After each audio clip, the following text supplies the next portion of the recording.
All right. Just played a few games of Unbound Endless War. And the question is, did you enjoy it? Yeah, absolutely. I loved it. I'm a big fan of strategy games, and this one just really sucked me right in. Right on. It's any game that's got me like completely focused on it, and all and the outside distractions kind of fade away. Is to me is a good game. Right on. When I'm sitting back in a game and I'm plotting like moves ahead of time and trying to figure out what other people are doing. I mean, that's a sign of a good game. So. How was the pacing? Was it too quick? Was it too slow? Do you ever feel like you were just bogged down, or did it seem to flow pretty well? I never felt bogged down. I thought the pacing was good. Yeah. There was never a moment where I was, waiting for a long period of time for the next person to move. So in that sense, it definitely the pacing gave me enough time to figure out what I wanted to do while not dragging on too long. So yeah, I thought the pacing was good. All right, now I know you've you've won some games, you lost some games. Was there ever a point where you felt like, oh God, I'm going to lose? Well, my biggest fear was that I wasn't going to get the math right. Launching all these, missiles or ships from one base to the other. And for some reason, I was having a hard time, like, kind of working out the math in my head, as how many cards I had, how many movement points I was going to get, and whether that would carry me to the base and destroy it. But the more I played it, the more I get it.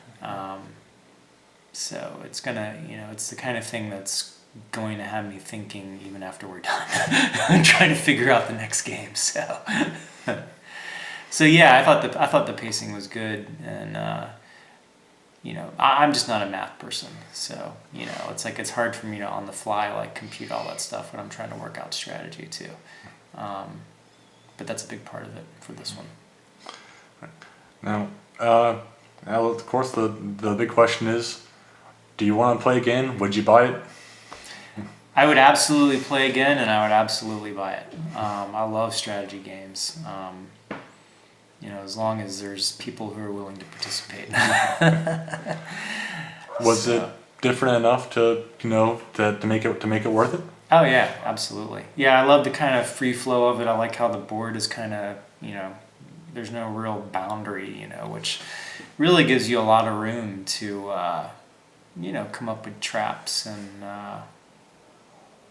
there's a lot of bluffing. I'm a big poker player, so I like the bluff.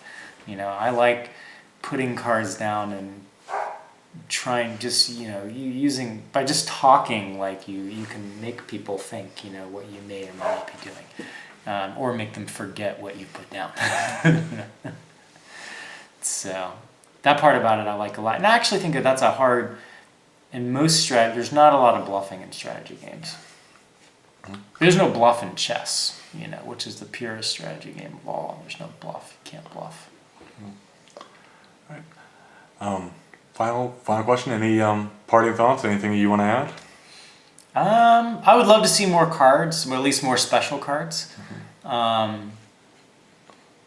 had a little bit. What was that? Soon you will. Yeah, I had a little bit of an issue with the black hole, but I think that my issue was just that I couldn't quite figure out like how to effectively play the black hole. The supernova is pretty. I mean, you know how to play that.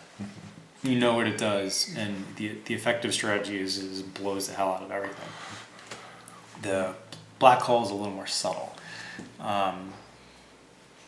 But as I saw it being used throughout the turns, I kind of get it a little bit more now. And I think that it's actually a pretty good card. And if I played again, I'd definitely be more willing to use it. Whereas the first time I played it, I was kind of using a black hole as just an automatic discard because I couldn't figure out like the best strategy for it. But that's a sign of a good game, when the way to play a specific card or piece comes out over time. I think that's a good thing. Thank you. Yeah.